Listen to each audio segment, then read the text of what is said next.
നമസ്കാരം. LDFിൻ്റെ കൺവീനറും CPM കേന്ദ്ര committee അംഗവുമായിട്ടുള്ള EP ജയരാജനെ CPM ഇനിയും ചേർത്ത് പിടിക്കുമെന്ന് തോന്നുന്നുണ്ടോ? അതോ നടപടികൾക്ക് വിധേയനാക്കി ഒതുക്കി നിർത്തുമോ? ഇപ്പോൾ ഈ രാഷ്ട്രീയ കേരളത്തിൽ വളരെ ആകാംക്ഷ നിറയുന്ന തരത്തിൽ ഉയരുന്ന ചോദ്യം ഇതാണ്. തിരഞ്ഞെടുപ്പ് ദിനത്തിൽ മുഖ്യമന്ത്രിയുടെ പരസ്യ ശാസന ഏൽക്കേണ്ടി വന്നത് തന്നെ EP എന്ന് പറയപ്പെടുന്ന EP ജയരാജനെ പോലൊരു നേതാവിന് ലഭിക്കാവുന്ന ഏറ്റവും വലിയ ശിക്ഷയാണ് എന്ന് പറയാതിരിക്കാൻ കഴിയില്ല. അതുകൊണ്ട് തന്നെ അതിനപ്പുറത്തേക്ക് എന്ത് നടപടിയെടുക്കും, അങ്ങനെ അത് എന്ത് നടപടിയായിരിക്കും എടുക്കുന്നത് എന്നുള്ളത് ആണിപ്പോൾ ഉയരുന്ന ഏറ്റവും വലിയ ചോദ്യമെന്ന് പറയപ്പെടുന്നത്. EP BJPയുടെ പ്രലോഭനത്തിൽ വീണുവെന്ന വിലയിരുത്തലുകൾ വിവിധ കോണുകളിൽ നിന്നും ഇപ്പോൾ ഉണ്ടായിക്കൊണ്ടിരിക്കുന്നു, അല്ലെങ്കിൽ ഉയർന്നുകൊണ്ടിരിക്കുകയാണ്. ഇതോടെ തന്നെ അദ്ദേഹത്തിൻ്റെ മുന്നോട്ടുള്ള പ്രയാണം അതിനി അത്രയ്ക്ക് എളുപ്പമാവില്ല കേട്ടോ. കാരണം തെരഞ്ഞെടുപ്പിൻ്റെ പ്രാഥമിക വിശകലനത്തിനായിട്ട് വിളിച്ചു ചേർത്ത യോഗത്തിൽ ഇക്കാര്യം ചർച്ചയ്ക്ക് വരാൻ സാധ്യതയുണ്ട് എന്നുള്ളതാണ്. ഇന്ന് CPMൻ്റെ സംസ്ഥാന സെക്രട്ടേറിയറ്റ് യോഗം നടക്കുകയാണ്. അതിൽ ഇത് ചർച്ച ചെയ്യപ്പെടുകയും ചെയ്യും. BJP ചർച്ചയിൽ മുഖ്യമന്ത്രി BJP ചർച്ചയിലെ ഇടനിലക്കാരൻ മാത്രമാണ് ജയരാജൻ എന്ന ആരോപണവുമായിട്ട് പ്രതിപക്ഷം പിണറായി വിജയനിലേക്ക് ഇതിൻ്റെ മുന കൂർപ്പിക്കുകയും ചെയ്തിരിക്കുന്നു. ദല്ലാൽ നന്ദകുമാറുമായിട്ടുള്ള ജയരാജൻ്റെ സൗഹൃദത്തെ പിണറായി വിജയൻ തള്ളിക്കളയുന്നുണ്ട് എങ്കിൽ കൂടിയും ജാവേദക്കർ താനും കാണാറുണ്ട് എന്ന് പറഞ്ഞ് ആ കൂടിക്കാഴ്ചയൊക്കെ പലപ്പോഴും ലഘൂകരിച്ചിട്ടുണ്ട്. BJPയുടെ കേരള ചുമതലയുള്ള ജാവദേക്കറിനെ എന്തിനാണ് മുഖ്യമന്ത്രി കാണുന്നത് എന്ന് ചോദിച്ചുകൊണ്ട് CPM BJP അന്തർധാര, അത്തരത്തിലുള്ള ആക്ഷേപങ്ങൾ അത് കടുപ്പിക്കുവാനുള്ള നീക്കം പ്രതിപക്ഷം പലപ്പോഴും നടത്താറുണ്ട്. ഇപ്പോഴും അത് നടത്തിക്കൊണ്ടിരിക്കുന്നുണ്ട്. കാരണം ഈ നന്ദകുമാറിനെ പോലുള്ളവരുമായിട്ട് ബന്ധം സ്ഥാപിച്ച് വൻകണ്ണിയിൽ പോയി വീഴാൻ ജയരാജൻ ചാടിക്കൊടുത്തു, അല്ലെങ്കിൽ അങ്ങനെ പോയി വീണിട്ടുണ്ട് എന്നുള്ള നിഗമനമാണ് CPMനുള്ളിൽ ഇപ്പോൾ ഉണ്ടാകുന്നത്. ജയരാജൻ്റെ ദുർബലമായിട്ടുള്ള വിശദീകരണം പലപ്പോഴും അതിനെ സാധൂകരിക്കുകയും ചെയ്യുന്നുണ്ട്. അതായത് ഈ ലോക്സഭാ തെരഞ്ഞെടുപ്പിൻ്റെ മൂർധന്യത്തിൽ പാർട്ടിക്ക് തന്നെ നാണക്കേട് ഉണ്ടാക്കിയിട്ടുള്ള സംഭവത്തെ വളരെ ഗൗരവത്തോടെയാണ് CPMൻ്റെ മുതിർന്ന നേതാക്കൾ ഇപ്പോൾ കാണുന്നത്. EPയെ മുഖ്യമന്ത്രി പരസ്യമായി ശാസിച്ചതോടെ അദ്ദേഹം ഏറെക്കുറെ ഇപ്പോൾ ഒറ്റപ്പെട്ടിരിക്കുന്നു എന്ന് വേണമെങ്കിൽ പറയുകയും ചെയ്യാം. കാരണം BJPയുമായിട്ട് ചർച്ചയ്ക്ക് തയ്യാറായ നേതാവിനെ അദ്ദേഹത്തിൻ്റെ LDF കൺവീനർ സ്ഥാനത്ത് നിലനിർത്തുക എന്ന് പറയപ്പെടുന്നത് ഒരിക്കലും സാധ്യമായ കാര്യമല്ല. പാർട്ടിയിൽ തരം താഴ്ത്തപ്പെടുകയോ മറ്റോ ചെയ്താലും LDF കൺവീനർ സ്ഥാനവും തെറിക്കുമെന്നുള്ള കാര്യത്തിൽ സംശയമില്ല. അതുകൊണ്ട് ജയരാജൻ്റെ കാര്യത്തിൽ ഒരു തീരുമാനമുണ്ടാകും. കാരണം തുടർച്ചയായുള്ള വിവാദങ്ങൾ സൃഷ്ടിച്ച് പാർട്ടിയെ ഇങ്ങനെ പലപ്പോഴും പ്രതിസന്ധിയിലാക്കിക്കൊണ്ടിരിക്കുകയാണ് EP ജയരാജൻ പലപ്പോഴും ചെയ്തിട്ടുള്ളത്. അത്തരത്തിലുള്ളൊരു വികാരം ഇപ്പോൾ CPM എന്ന് പറയപ്പെടുന്ന പാർട്ടിക്കകത്തുമുണ്ട്. പാർട്ടിയുടെ ഫണ്ട് റൈസറായിരുന്നു ഒരു കാലത്ത് EP എന്ന് പറയപ്പെടുന്ന EP ജയരാജൻ. അതുകൊണ്ട് തന്നെയാണ് പല അവിശുദ്ധ കൂട്ടുകെട്ടിലും അദ്ദേഹം വീണുപോകുന്നത് എന്നുകൂടി നമ്മൾ പറയേണ്ടിയിരിക്കുന്നു. കേന്ദ്ര കമ്മിറ്റി അംഗമായതിനാൽ ജയരാജനെതിരെ പലപ്പോഴും ഈ സംഘടനാ നടപടി അതിവിടെ സാധ്യമാകില്ല. കാരണം അദ്ദേഹം കേന്ദ്ര കമ്മിറ്റി അംഗമാണ്. എന്നാൽ സംസ്ഥാന കമ്മിറ്റിക്ക് അദ്ദേഹത്തെ ശുപാർശ ചെയ്യാം. അത്തരത്തിൽ ഇന്ന് ചേരുന്ന സംസ്ഥാന സെക്രട്ടേറിയറ്റിന് അതിനുള്ള വലിയ അധികാരമില്ല എന്നുള്ളതാണ്. ഈ പാർട്ടി കമ്മിറ്റികളിൽ നിന്നൊക്കെ വിട്ടുനിൽക്കുന്ന ഒരു രീതിയാണ് EP തുടർന്നു വരുന്നത്. അതുകൊണ്ട് തന്നെ ഇന്നത്തെ യോഗത്തിന് അദ്ദേഹത്തിന് എത്തിച്ചേരാൻ കഴിയുമോ അല്ലെങ്കിൽ എത്തിച്ചേരുമോ എന്നുള്ള കാര്യമൊന്നും വ്യക്തവുമല്ല. അതിനിടെയാണ് തൃശ്ശൂർ ലോക്സഭാ മണ്ഡലത്തിൽ BJPക്ക് വോട്ട് മറിക്കാനായിരുന്നു EPയുടെ ശ്രമം, അല്ലെങ്കിൽ EPയുടെ കൂടിക്കാഴ്ച എന്നൊരു വികാരവും ഇപ്പോൾ ഉയർന്നു വരുന്നുണ്ട് എന്നുള്ളതാണ്.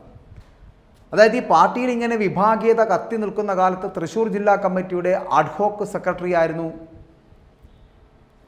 അദ്ദേഹം EP ജയരാജനെ ജില്ലയിലെ വ്യാപാര പ്രമുഖരുമായും മതസമുദായ നേതാക്കളുമായും പാർട്ടി നേതാക്കളുമായും പ്രവർത്തകരുമായിട്ടുമൊക്കെ വളരെ വലിയ ബന്ധം, അഭേദ്യമായിട്ടുള്ള ബന്ധം ഇപ്പോഴും കാത്തുസൂക്ഷിക്കുന്നുണ്ടത്രേ. EPയെ ഉപയോഗിച്ച് തൃശ്ശൂരിലെ തന്നെ NDA സ്ഥാനാർത്ഥിയായിട്ടുള്ള സുരേഷ് ഗോപിയെ വിജയിപ്പിക്കുക, അല്ലെങ്കിൽ അദ്ദേഹത്തെ വിജയിപ്പിക്കുന്നതിനായിട്ട് CPM 5000-ലേറെ ക്രോസ് വോട്ട് ചെയ്യാനുള്ളൊരു നീക്കം നടത്തി എന്നുള്ളൊരു ആരോപണം വരുന്നുണ്ട്. എന്നാൽ ഇത് നടന്നുവോ അല്ലെങ്കിൽ നടന്നുപോയോ എന്നുള്ള കാര്യത്തിൽ വലിയ അവ്യക്തത ഉണ്ടെങ്കിലും പോളിംഗ് കഴിഞ്ഞപ്പോൾ CPM സുരേഷ് ഗോപിക്കായി വോട്ടുമറിച്ചുവെന്ന് UDFൻ്റെ സ്ഥാനാർത്ഥിയായിട്ടുള്ള K മുരളീധരൻ തന്നെ ആരോപിക്കുന്ന ഒരു സ്ഥിതിവിശേഷമുണ്ടായിരുന്നു.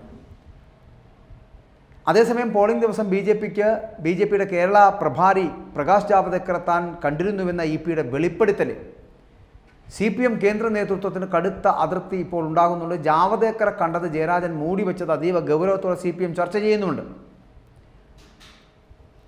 പക്ഷേ ഇവിടെ അച്ചടക്ക നടപടിയെടുക്കുന്ന കാര്യം കേന്ദ്ര കമ്മിറ്റി ആലോചിക്കുമെന്ന് തന്നെയാണ് പാർട്ടിക്കുള്ളിൽ നിന്നും പുറത്തു വരുന്ന വിവരവും. ഇവിടെ ഈ പാർട്ടി കേന്ദ്ര കമ്മിറ്റി അംഗം BJPയുടെ മുതിർന്ന നേതാവുമായിട്ട് വീട്ടിൽ കൂടിക്കാഴ്ച നടത്തി എന്നത് നിസ്സാരമായി തള്ളാനാവില്ല എന്നുള്ളൊരു വികാരം കേന്ദ്ര നേതാക്കൾക്ക് ഇപ്പോൾ ഉണ്ടാകുന്നുണ്ട്. ഈ കോൺഗ്രസ് നേതാക്കൾ BJPയിലേക്ക് ചേരുന്നത് പാർട്ടി ആയുധമാക്കുമ്പോഴാണ് ഈ ചർച്ച വോട്ടെടുപ്പിൽ വൻ തിരിച്ചടിയാകുമെന്നുള്ള ഒരു വിലയിരുത്തൽ ഇപ്പോൾ ഉണ്ടായിക്കൊണ്ടിരിക്കുന്നത്. രാഷ്ട്രീയ നേതാക്കൾ തമ്മിൽ പലപ്പോഴും കാണുന്നത് സാധാരണമാണ്, അത് അസാധാരണ സംഭവമൊന്നുമല്ല. എന്നാൽ BJP നേതാവ് CPM കേന്ദ്ര കമ്മിറ്റി അംഗത്തെ വീട്ടിൽ വന്ന് കാണുന്നത് അസാധാരണമാണ് എന്നാണ് പറയുന്നത്. അങ്ങനെ ഒരു കൂടിക്കാഴ്ച നടന്ന ശേഷവും ജയരാജൻ ഒരിക്കലും പാർട്ടിയെ ഇക്കാര്യം അറിയിച്ചിട്ടില്ല എന്നുള്ളതാണ്. ഇത് അറിയിക്കേണ്ട ബാധ്യത ഉണ്ടായിരുന്ന നേതാവ് അത് മൂടിവെച്ചത് പാർട്ടി വിരുദ്ധമാണ് എന്ന് തന്നെയാണ് കേന്ദ്ര കമ്മിറ്റിയുടെ അല്ലെങ്കിൽ കേന്ദ്ര നേതൃത്വത്തിൻ്റെ പ്രാഥമികമായിട്ടുള്ള ഒരു വിലയിരുത്തൽ ഉണ്ടാകുന്നത്. അപ്പോൾ അങ്ങനെ കേന്ദ്ര കമ്മിറ്റി അംഗമായ EP ജയരാജനെതിരെ പോളിറ്റ് ബ്യൂറോ അംഗമായിട്ടുള്ള പിണറായി വിജയൻ, അതായത് മുഖ്യമന്ത്രി, കണ്ണൂരിൽ വെച്ച് പരസ്യ വിമർശനം നടത്തി എന്നുള്ളത് നമ്മൾ കണ്ടതാണ്. അനധിസാധാരണമായിട്ടാണ് അത്തരത്തിലൊരു സംഭവം ഉണ്ടായിരിക്കുന്നത്.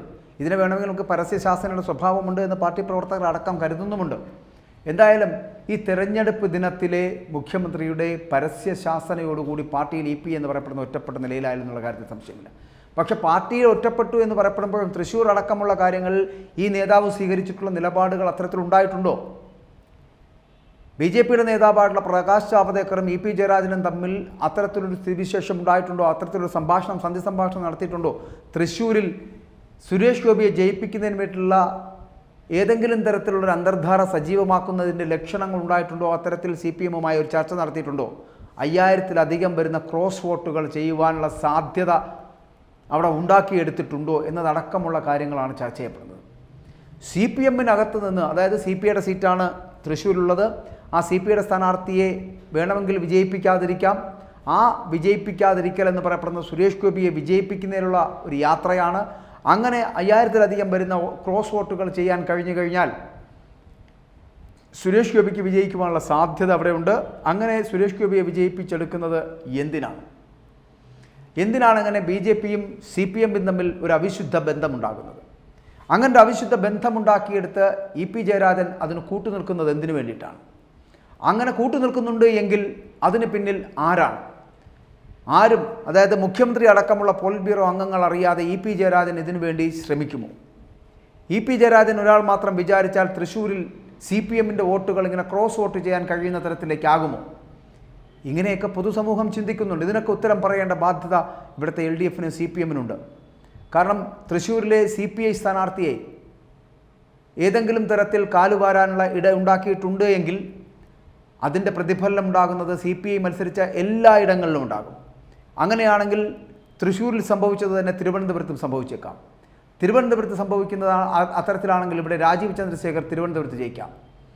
അത്തരത്തിൽ CPM ക്രോസ് വോട്ട് ചെയ്യുകയാണെങ്കിൽ തൃശ്ശൂരിൽ സുരേഷ് ഗോപി ജയിക്കുന്നു, തിരുവനന്തപുരത്തും BJP ജയിക്കും, രാജീവ് ചന്ദ്രശേഖർ വിജയിക്കുവാനുള്ള സാധ്യതയുണ്ട്.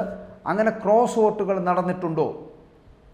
ഇവിടെ EP ജയരാജനെ ഒറ്റപ്പെടുത്തി അദ്ദേഹം പ്രകാശ് ജാവദേക്കറുമായി കൂടിക്കാഴ്ച നടത്തിയിട്ടുണ്ട് എന്ന് സമ്മതിക്കുമ്പോഴും EP ജയരാജനെ രക്തസാക്ഷിയാക്കി മാറ്റുവാനുള്ള ഒരു ശ്രമം, ഒരു ചാവേറാക്കി മാറ്റുവാനുള്ള ഒരു ശ്രമം പാർട്ടിക്കുള്ളിൽ നടക്കുന്നുണ്ടോ? പാർട്ടി അറിയാതെ, പാർട്ടിക്കാരെ അറിയാതെ, പോളിറ്റ് ബ്യൂറോ അറിയാതെ ഇത്തരത്തിലൊരു സംവിധാനത്തിന് EP ജയരാജൻ മുതിരുമോ? അങ്ങനെ മുതിരുന്നുണ്ടെങ്കിൽ അത് EP ജയരാജൻ്റെ മണ്ടത്തരം തന്നെയാണ്. അതല്ല EP ജയരാജനെ കൊണ്ട് ഇത് ആരെങ്കിലും ചെയ്യിച്ചതാണെങ്കിൽ പാവം EP ജയരാജനെ ഇങ്ങനെ രക്തസാക്ഷിയാക്കരുത്, ബലിയാടാക്കരുത് എന്നുള്ള കാര്യത്തിൽ ഒരു തീരുമാനം CPM പാർട്ടികളും പ്രവർത്തകരും ഉണ്ടാക്കിയെടുക്കേണ്ടതാണ്. CPMലെ മുതിർന്ന നേതാക്കൾ കൂടി അറിഞ്ഞുകൊണ്ടാണ് ഇത് ചെയ്തിരിക്കുന്നതെങ്കിൽ പാർട്ടി ഇതിന് ഉത്തരം പറഞ്ഞേ മതിയാകും.